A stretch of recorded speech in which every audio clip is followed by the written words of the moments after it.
Se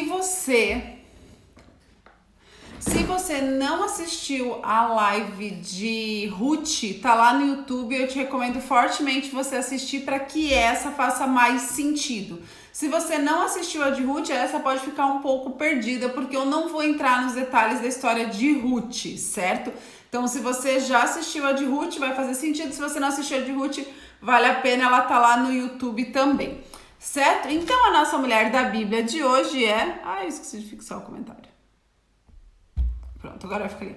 A nossa mulher da Bíblia hoje é Noemi, a história de uma sogra. Eu tava lendo alguns textos e alguns relatos sobre Noemi, sobre a história, e eu já tinha falado quando a gente falou sobre Ruth, que o livro de Ruth é considerado uma das mais belas narrativas que já aconteceu na história, né? Um dos mais belos textos de conto e narrativa curta, que não é um grande livro, né? Então, inclusive, ele foi considerado por Goethe, que era um dramaturgo alemão muito conhecido, então acho que todo mundo já ouviu falar no Goethe, e ele foi considerado como o livro de melhor narrativa. Então, a gente vai falar de Noemi, não vou recapitular toda a história para não entrar em Ruth. Mas o que acontece? E é porque a história de Noemi faz muito sentido nos pontos muito, muito relevantes. Noemi é casada com Abimeleque e Israel, né, Belém, passa por uma grande fome. E o que acontece? Eles ficam ali esperando a fome passar e vivendo a provisão de Deus? Não, eles pegam as coisas deles e vão para Moabe. O que é interessante? Apesar de Abimeleque ser um nome hebreu, os dois filhos dele têm nome cananeu. Se a gente lembrar, a história de Noemi se passa no tempo de Juízes. O tempo de Juízes, lembra que a gente falou na semana passada? Era onde os cristãos estavam sendo basicamente sufocados pelos cananeus. Os cananeus eram o povo que tinha ficado naquela terra e então eles estavam dominando os cristãos. Então os cristãos passam por um período de dominação basicamente pelos cananeus. Eles não têm muita clareza de quem eles são, do povo, de que eles são um povo escolhido de Deus. E Abimeleque, quando seus filhos nascem, dá o nome dos seus filhos, um nome segundo a cultura dos cananeus, e ele não dá nome hebreu. Então aí a gente já percebe uma grande vírgula nessa história. Aí vem a fome sobre Belém. O que ele faz? Ele fica ali para vivenciar, para experimentar a provisão de Deus? Não, ele pega as coisas deles e vão para Moabe, que era depois do rio, mas também um povo que já tinha dominado os hebreus. Então é como se a gente pegasse e sujeitasse um povo que, né, já dominou a gente, simplesmente para não passar fome. Quando ele chega lá, o que acontece? Ele morre. Ele chega lá, morre e fica então Noemi com seus dois filhos. Eu acho que ficar viúva é uma situação extremamente difícil para qualquer um de nós. Ficar viúva com dois filhos numa terra estranha, gente, eu oro muito para que isso não aconteça, porque deve ser extremamente difícil hoje com a internet, você imagina naquele tempo. Então o que acontece? Os filhos dele crescem em Moabe, crescem no meio dos moabitas, e se casam com moabitas, que era outra coisa que é contra a tradição dos hebreus. Não era proibido, mas não era recomendado. Então é nesse contexto que Noemi está, né? Eles deram o nome do cananeu para os filhos, na hora que apertou eles fugiram, na hora que chegou lá os filhos dela casam com moabitas, com gente do povo, em vez de casar com mulheres, né, do seu povo. E o que acontece? 10 anos depois seus filhos morrem. E fica ela, as duas noras de outra cultura, de outra forma, sozinhas. Sendo que naquele tempo a gente sabe que a provisão toda vinha do homem. Então eles não tinham quem gerasse para eles segurança, cuidado, eles não tinham nada, nem o próprio sustento. Então nessa parte encontra-se Noemi com suas duas noras, sem filhos, sem marido, sem nada, né? Então é um momento que Noemi se encontra extremamente vazia. E aí, eu achei uma coisa bem interessante que eu gosto muito do livro de Ruth, mas eu sempre tinha lido pela ótica de Ruth. E essa vez, aprofundando ele sobre a ótica de Noemi, foi super especial. Por quê? Porque diante desse contexto, Noemi passa a acreditar que é uma maldição de Deus, que é como se fosse um castigo de Deus, né? Essa necessidade, essa carência, esse estar vazio que ela passa, ela sente como se fosse uma punição, dá para dizer, uma punição de Deus. Então é isso que ela sente, é isso que ela vive, é isso que ela sofre. Ela passa a sofrer o que ela acredita que é uma punição de Deus. Diferente de Jó, que passou por várias situações difíceis, mas Jó sabia que não tinha pecado, né? Sabia que não tinha mal, mas não aconteceu com Noemi. Tanto que o que ela acontece? Ela falou, ok, não temos nada, vamos voltar para o meu povo, e ela quer voltar para Belém, então ela e as suas 2 noras. Quando chega no meio do caminho, assim, ela falou, gente, não tem por que a gente continuar aqui. Eu não tenho filhos, não tem como vocês casarem, vocês vão sair do povo de vocês. Olá, tudo bem, querida? Não tem como vocês saírem do povo de vocês para irem para outro povo. Então o que você faz? Voltem para suas casas, voltem para suas famílias, achem outros maridos e ó, toca o pau. O que aconteceu?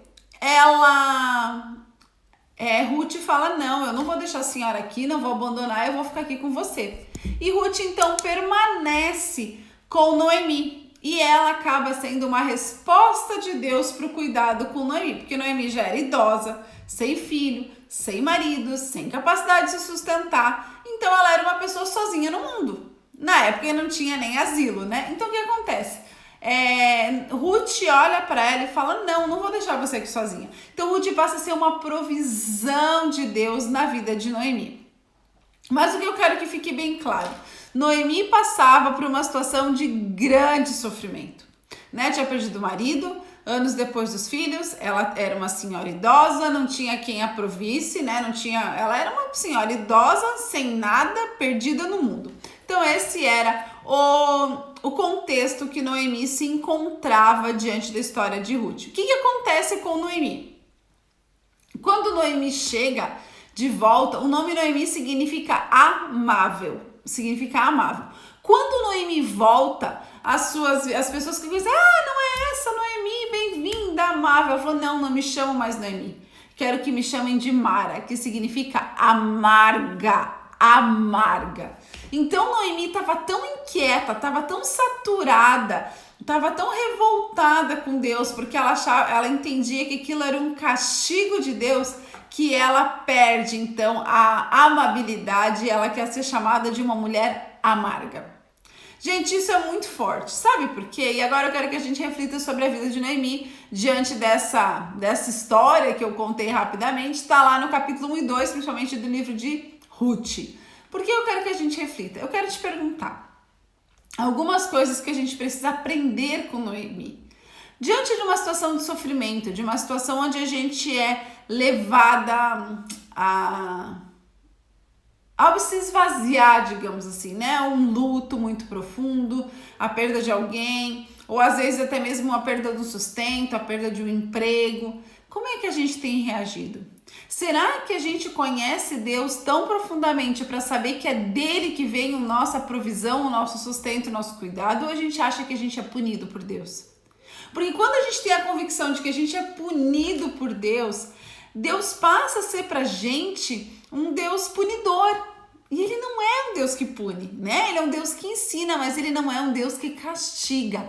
Então eu tenho uma frase do Tozer que eu gosto bastante, que ele até me relembrou hoje num dos artigos que eu li, que ele fala que a forma como você vê Deus, né, é a forma como você se vê. Então, como é que você vê Deus? Será que no momento de dor, Deus é o que pune ou Deus é o que cuida? Deus é o que abraça ou Deus é o que empurra? Isso é muito interessante. Então, eu queria te perguntar, como é que é a tua relação com Deus na hora da crise, na hora da dor, na hora que a corda está esticando? Como é que a gente se vê? Noemi, né, escolheu até pelo seu relacionamento, ela via como um Deus o quê? Um punidor, né? Um Deus que castiga, um Deus que pede conta. E será que esse mesmo é o Deus que se revela pra gente? Talvez é o Deus que você conhece também. E eu tô aqui para te dizer que não necessariamente esse é o Deus que quer falar no seu coração, que quer trabalhar na sua vida. Não necessariamente. Segunda coisa que eu quero te perguntar é como você reage, né? Qual a ideia que a gente tem sobre Deus e como eu reajo? Aparece uma situação adversa, eu começo a reclamar, eu começo a fazer intriga, eu começo a brigar com os meus filhos, eu começo a praticar ira, eu perco o controle. Como é que é a sua reação diante de uma adversidade? Como é que eu reajo?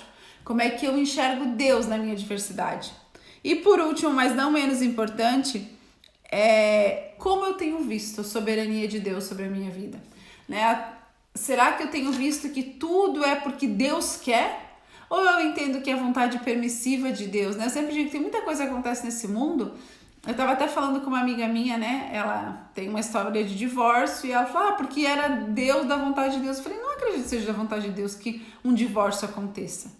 Mas é por conta do pecado que existe que acontece o divórcio. Então Deus sabe, Deus permite, mas eu não acho que Deus queira, eu não acredito que Deus queira. Então a gente tem que muitas vezes pensar sobre a soberania. Eu não consigo crer que eu sou como se fosse uma marionete, mas eu consigo crer que o pecado desse mundo faz a nossa vida tomar direções. A gente tem a opção de escolher em muitos pontos, né? A gente tem a opção de escolher.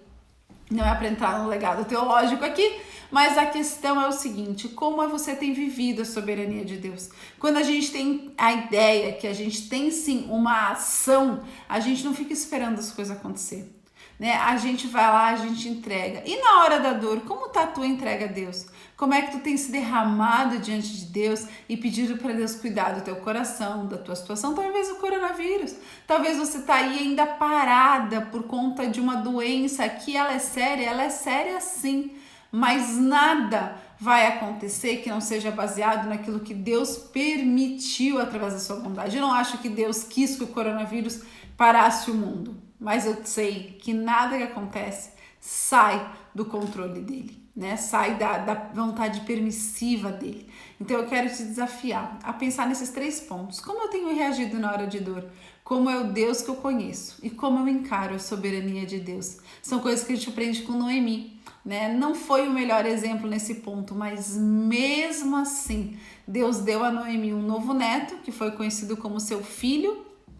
Deus deu a Noemi uma provisão através, né, da Ruth se torna a salvadora de Noemi, ela é fiel a Noemi, ela busca o sustento para elas, ela se casa, né, com um homem rico, ela tem um filho e ali ela garante a provisão e o cuidado tanto dela quanto da sua sogra. Então Deus vem e abraça Noemi, porque não é sobre castigo, é sobre cuidado. E Deus usa a Ruth para cuidar da vida de Noemi. E agora eu tive um insight, vou dividir com vocês. Será que Deus também está usando alguém para te ajudar, para cuidar da sua vida? Se está usando, por que você não é grato? Talvez pode ser seu chefe, pode ser seu patrão, talvez pode ser alguém que chegou diante de você, alguém que chegou na sua vida. Mas eu quero te dizer que seja grato pelas Ruths que Deus tem colocado na sua vida, que são a mão de Deus, que tocam o coração angustiado. Certo, minhas queridas? Eu espero ter contribuído. Leiam o livro de Ruth, é um livro belíssimo, tanto como conto, né? Tanto como história, como quanto a gente vê ali a ação de Deus sobre a vida de 2 mulheres, né? Sobre a forma com que elas enxergam Deus. Então eu quero te desafiar a ler esse livro e bora lá viver as nossas dores como Jesus gostaria que a gente vivesse. Um beijo no coração, que Deus abençoe você e que seja uma semana espetacular. Beijos, tchau, tchau.